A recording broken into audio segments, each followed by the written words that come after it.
Before we sign off, I just wanted to tell you that you share your name with a very famous Hindu movie. Oh, I know. I am very aware of that, and my life has been filled with controversies because of that movie. Why? Because of that movie, your life should be filled with controversy. No, no, because everybody kept. So in school, I had to clarify that look, I was born first and the movie came later. So I have Achha, not copied their name, they have copied my name. And okay, secondly, okay. I remember I had this music teacher. So every time, like after school, when we were put in a music room, we used to wait for our buses. This must have been in class fourth or fifth, in the younger classes. And every time I would walk in, he would start singing that song. Damini, Damini, he would start singing, and everybody used to make fun of me and used to dread stepping inside the room कि आज Okay, मैं अंदर okay. जाऊंगी और sir फिर गाना गाएंगे.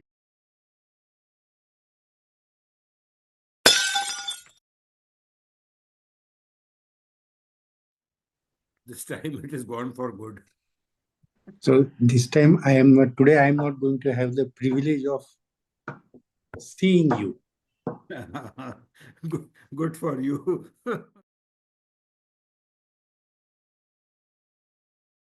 So good evening, good afternoon, good morning to all our viewers across the world. A warm namaste. Welcome to the next episode of the show.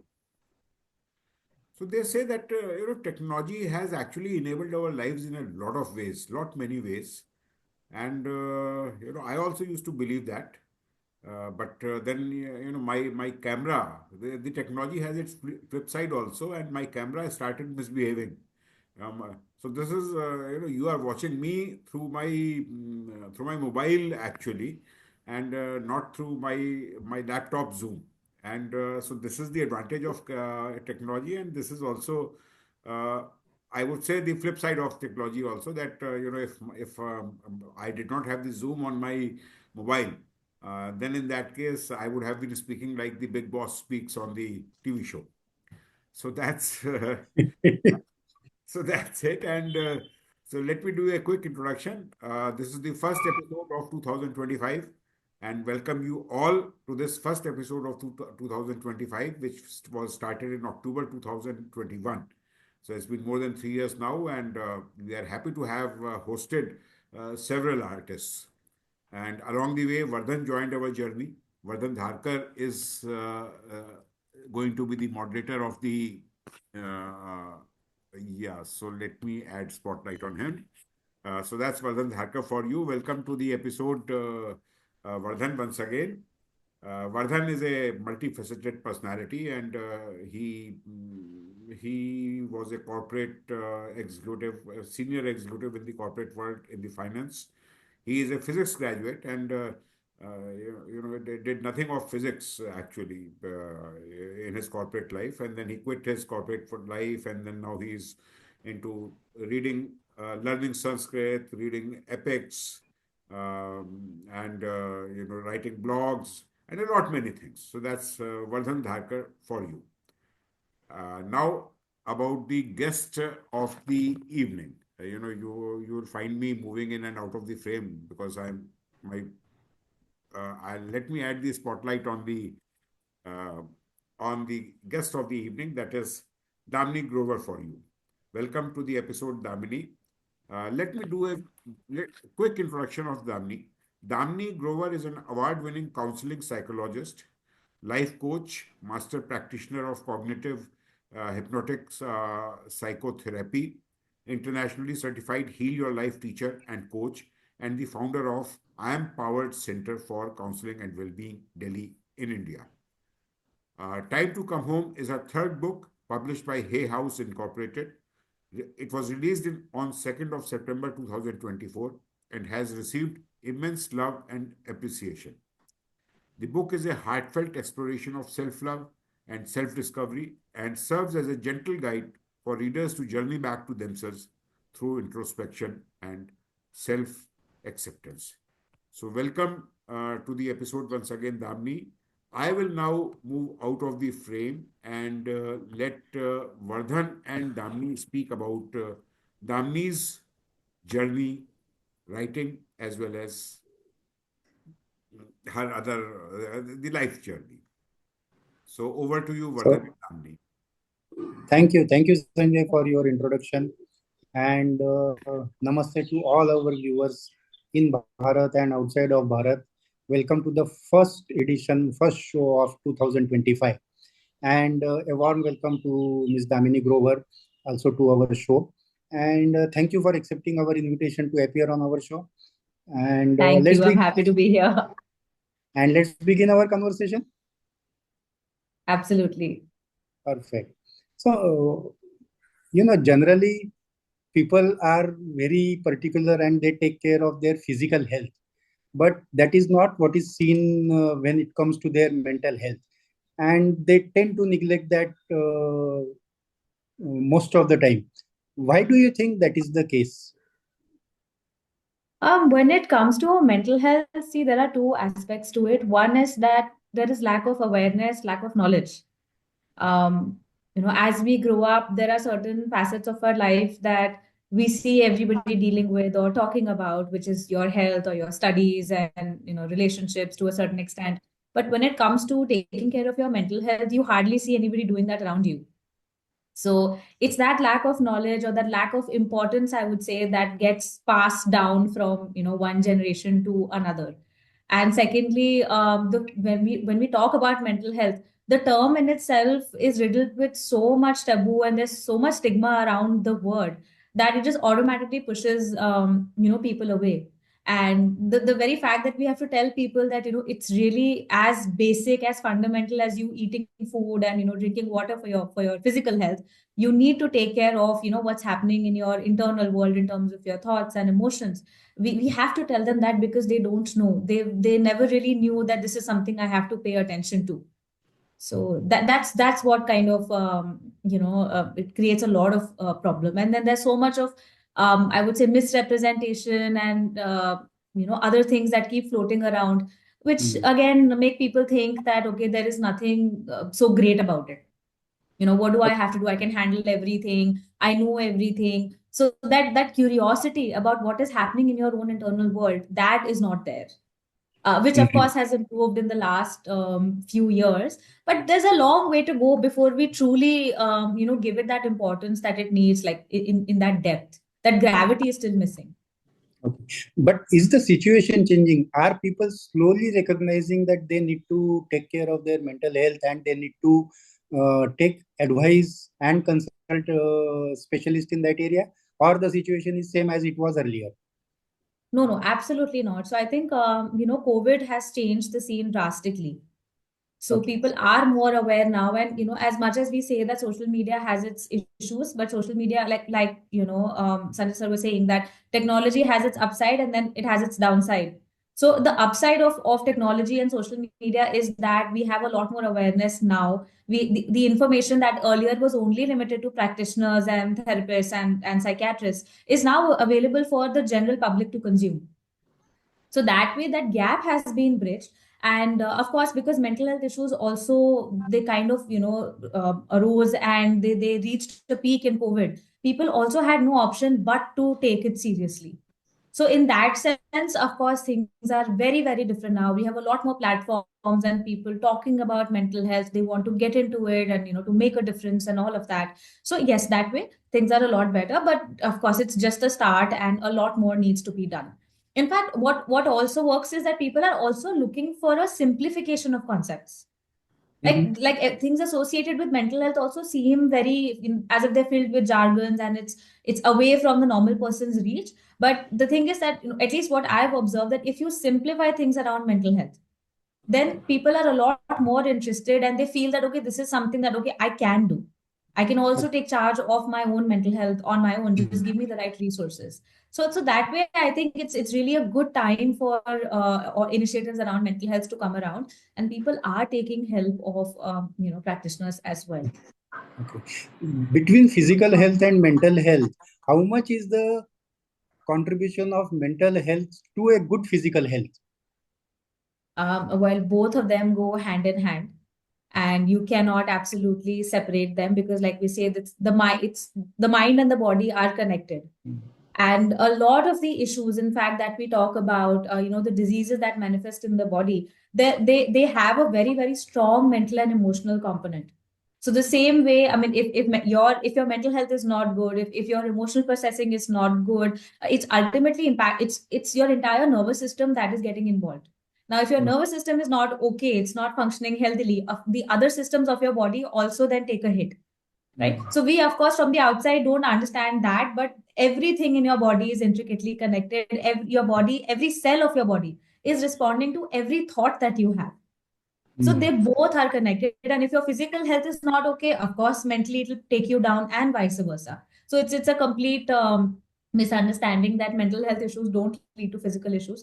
We have this term called psychosomatic illnesses, which basically means that, psychological issues, emotional issues are leading to somatic, that is bodily issues. And almost 80% of the diseases that we are talking about, they have a psychological base. So taking care of your mental health is crucial to your survival. Actually, it's not just necessary, but it's crucial to your survival. I think that is very important for people to understand and know that if you neglect your mental health, your physical health as well will suffer. Thanks. Absolutely. Yeah, thanks for clarifying that. Now, coming to your book, Time to Come Home, it talks about the self love. Now, I wanted to understand the difference between self love and selfishness because people generally tend to equate self love with selfishness. So, can you differentiate between these two concepts? Absolutely. So this is it's a very widely and the most asked question when it comes to self-love. And this is also one of the ideas that keeps people away from the idea of self-love as well. But if I just go down to the roots, when we're talking about selfishness, it has the element of the intent to hurt or harm someone. If I want something for myself, I will do anything and I will go to any lengths, hurt whoever comes in my way because I want that. Now that is me being selfish. That I am fulfilling my own agendas at the cost of somebody else, and I really don't care the impact that my actions are having. And I'm also aware it's not that it happened by chance. I can see the damage that my actions are causing, but I'm still choosing to. But when we are talking about self love or love per se, the energy of love is compassionate and it's empathetic, it's nurturing, right? It's associated with growth and healing. So when we're talking about self love, we are saying that you need to take care of yourself. Yes, you need to fulfill your own agendas, your own needs, but not at the cost of somebody else. If in the pursuit of you taking care of yourself, fulfilling your agendas, you happen to hurt someone, that can happen because we are human beings, and we're all going to make mistakes or sometimes, so that's okay. But do it responsibly, so you can always own up to your mistakes. But your agenda actually is not to hurt or harm someone. If other people, if you are supposed to take care of other people and help them to grow and become better, you have the same responsibility towards yourself. Because if you don't do that for yourself, no matter how many people around you are happy because of your actions, you will actually be the unhappiest person in the room. And then eventually your ability to take care of somebody else or keep them happy will also go down. So it all starts with you, and as long as you are not deliberately hurting or harming someone, it's not being selfish at all. It's giving yourself the same amount of importance or nurturance that you would give to somebody else that you say you love or you like or who's important for you. So self love is something which is very positive and empowering, and it is not something which is to be seen as a negative or something which one should not be doing. Absolutely not. Absolutely not. Like I said, there's so many misconceptions around it. And this is what we've grown up listening to, that if you do things your way, or if you don't do something for XYZ, then you'll be a bad person, you will be selfish, nobody will like you, nobody will love you, and those kind of things. So many misconceptions around it that we want to just shun the idea away. That no, it's not for me, and I'll become a bad person if I'm looking after myself. But the point is that if you don't look after yourself, you will not be in a position to take care of anybody else at the end of the day. So it's about keeping a balance. Okay. So, if I have to ask you a question, is that do you think that we as Indians are lacking in self love and do not practice it or don't believe in it? To a large extent, yes. Because the Indian society and the way we are all brought up is that it's more people oriented. that you have to take care of others around you. And your identity is completely based on how well you're able to keep people around you happy, how well you're able to fulfill your duties and responsibilities, even if it is coming at your own cost. And when you start to vouch for your own freedom, or when you want to be your own self, if you start saying no, if you say that, okay, I'm not going to be available for XYZ person, and because I want to do something for my own self, you're immediately, looked at from a very bad perspective, as if you're committing a crime. Because we are more community driven, which is great, right? It is important to be in a community, and yes, we all need to take care of each other and keep other people happy, because we also have the need to belong. But the problem is that when we are doing it at our own cost, when we are saying that no, you can't take care of your own self, you can't pursue your own dreams, your agendas, or say no if you just don't feel like doing something, that's wrong. That's where trouble starts.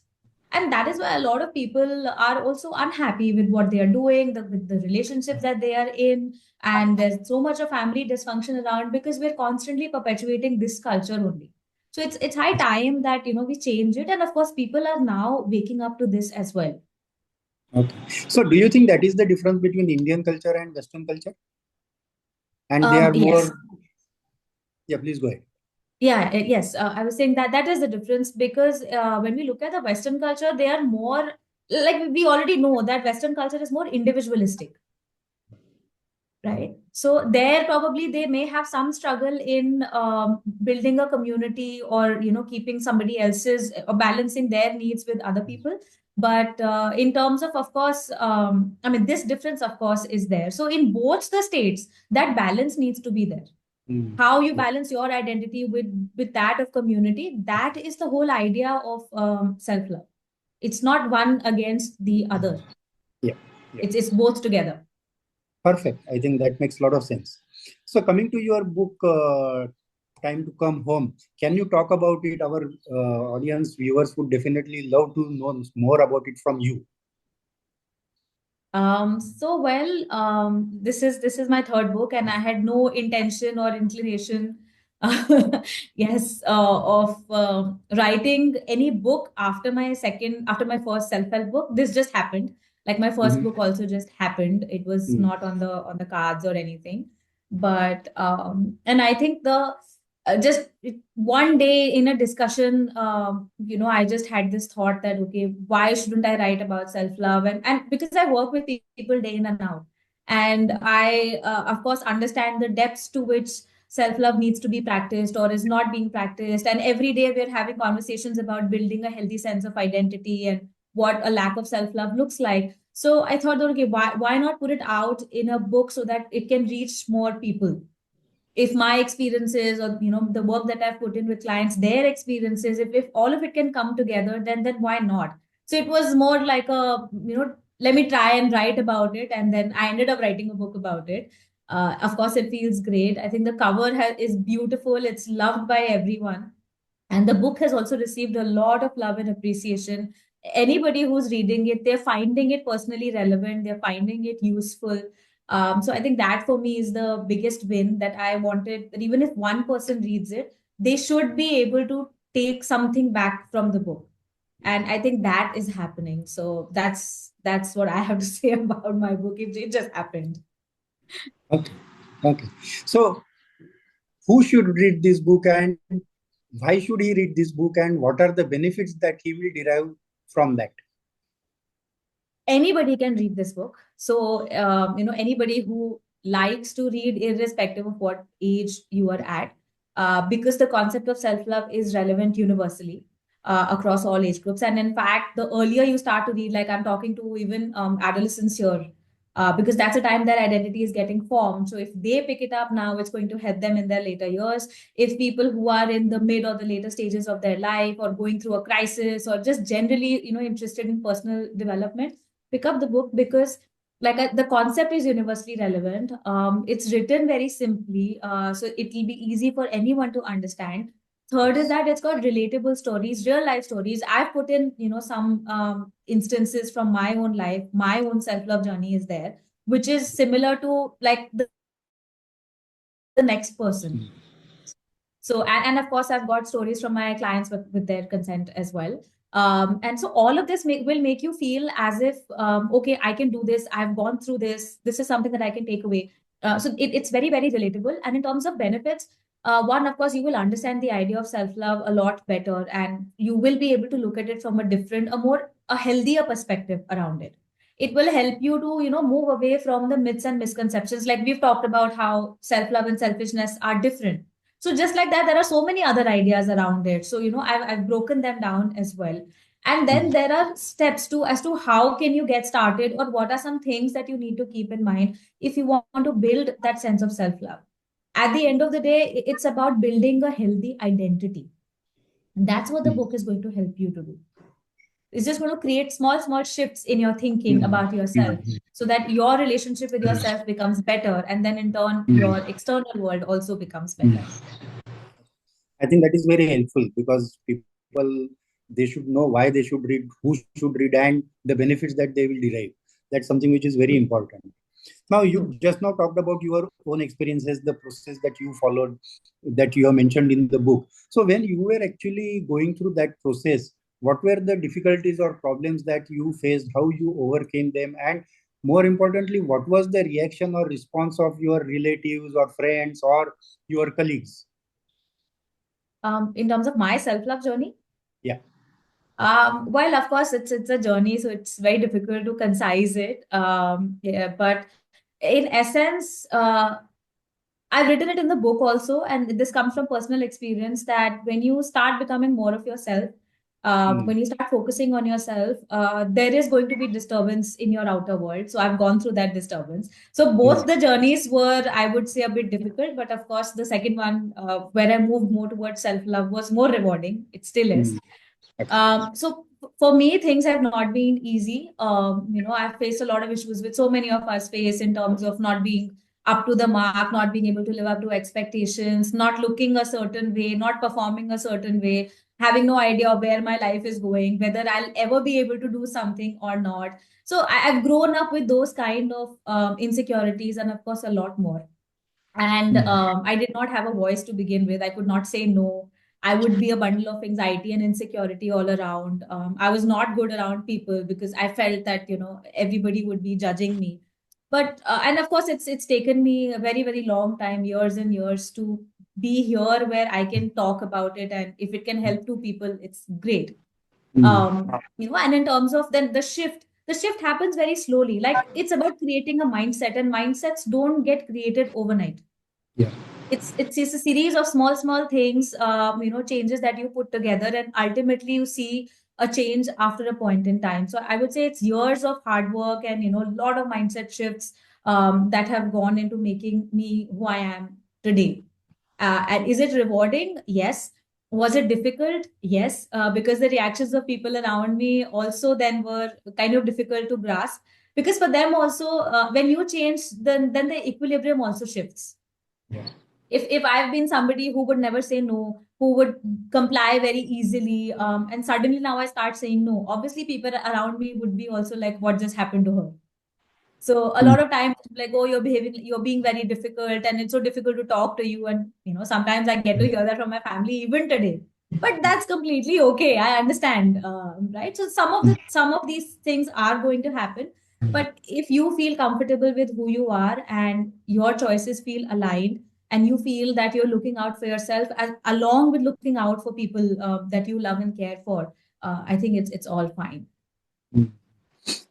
Great. I think the fact that you have talked about your own journey and own experiences makes that book that much more important or valuable, because then people should be able to appreciate this aspect that by going through this journey, it will make a huge difference to their own life.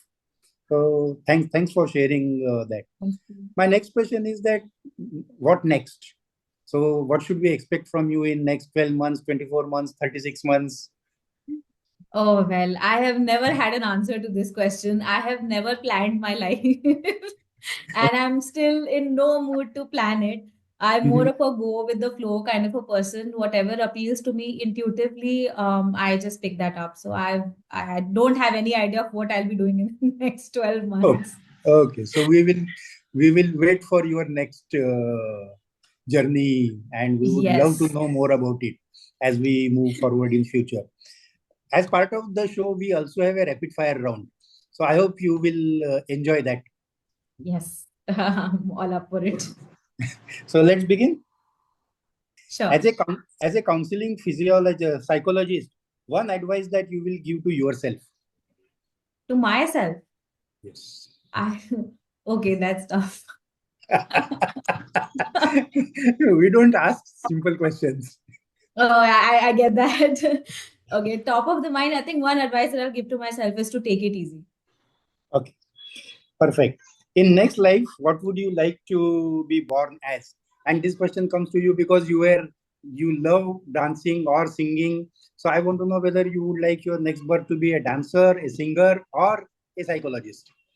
No, no, bang on. I've known this for many, many years now that in my next life, I want to be born as a performer. As a perfect. One thing that you love in yourself. Ah, that I go all out for people that I love and care for. One thing that you hate in yourself. Um, I'm not good with managing my anger. I'm still learning that, and I stress over smallest of things. Okay. And the last question. Complete the sentence. Self-love is. Self-love is the foundation of a healthy life. Perfect. You score 100 out of 100. Ah, And thank you. and when you meet Sanjay, he will give you the gift hamper. Sanjay, Okay, wonderful. Okay. Sanjay, back to you. So, I hope it has chocolates. I really like chocolates. Please Lots, send me lots. garments. okay. So, Damini, would you like to read an extract or an excerpt from your book? Sure, I would love to. So I have one marked out right here. Okay. Um, the title is The Art of Authenticity. It's the ninth chapter in the book. Let me tell you something interesting about trees. There comes a time in the life of a tree when it sheds its leaves. Leaves are shed when they turn yellow and are no longer resourceful. Gradually, new leaves replace the old ones, and the tree looks lively, dense, and beautiful again. If this does not happen, the survival of the tree is at stake. Essentially, the trees conserve water and energy by shedding off their leaves to survive harsh weather conditions such as winters. They pull nutrients from the leaves, store them for later, and get rid of the leaves. If trees do not go through this process, they wouldn't have any other way of processing food. Humans should adopt this practice from nature to ensure that we shouldn't just survive but thrive. Being your true self means being able to shed off these layers of thoughts and patterns that no longer serve you. You extract favorable aspects from them and turn them into more functional, workable thoughts and behaviors that bring you closer to your natural self. In doing so, you turn over a new leaf. However, if you do not, your survival is also at risk. There is the difference between surviving and living. You may be able to survive with basic needs, but if you are disconnected from your true self, needs, desires, and aspirations, you are not living a fulfilling life. You start living when you take charge of your choices and feel free to be yourself. The path to live is to let go of who you think you are based on others' perceptions and embrace your ideas of who you truly are. That's really beautiful. So, Perfect. I have one query. Why did I just hold on? Yeah, that's fine. So, I have one query, Damini. See, you spoke about technology and information being available now across to everyone through the net. Now, what in your opinion, is the availability of this information, is it a good thing or not such a good thing? Because then people tend to self-diagnose and they think the worst of what is happening to them. So, what is your opinion on that? It's actually both. It's not completely good and it's not completely bad. It's a mixture of both the things, because we need information. If we are not able to disseminate information around mental health or these kind of things, then we won't be able to raise awareness. If there is no awareness, there will not be any inspired action. If people don't know what they are struggling with or what can they do with their struggles, if they have no means of identifying the problem and who they can go to, obviously they're going to stay stuck. Okay. But the flip side of it is that there is so much of information, so much of misinformation, there's no filtering that is happening. And a person who's going through something, of course, they will not be able to filter out everything. So there's a plus and minus of it both. We needed both. And of course, the idea would be that it would be great if there could be some moderation, if there could be some filtering that could take place. But that's not something that we can, control totally. But to say that we don't need it, we do. Do people need to self diagnose based on whatever information is available outside? No. People need to understand that, that when you go to a buffet, right, you've got so many items. Not every item is going to be there for you. You can't possibly eat everyone and every item, and not every item would be suited as well. So it's the same thing, when we talk about information being available on social media, there's a lot. You need to choose carefully. And at the end of the day, you have to take yourself, to the right resource. You have to consult someone or work with someone who, after thorough research, who is kind of an expert in their field, or who put in that a certain number of, they have certain experience or some knowledge bank, and you trust that they can help you. So that needs to be the way, but you can't diagnose and start treating yourself. Okay. So in a light-hearted way, somebody, someone goes to the restaurant, asks the chef, what would he recommend? So in the same way, you go to the expert and ask the expert about it. So Exactly, that's exactly. that That's the is right way to go about it. yeah. Okay, so that's really great. And so that brings us to the end of today's episode, and it was really an insightful episode. For the viewers, the episode has also been recorded, and I'll be putting it out on my YouTube channel as well as on the other social media handles, tagging Vardhan and Damini.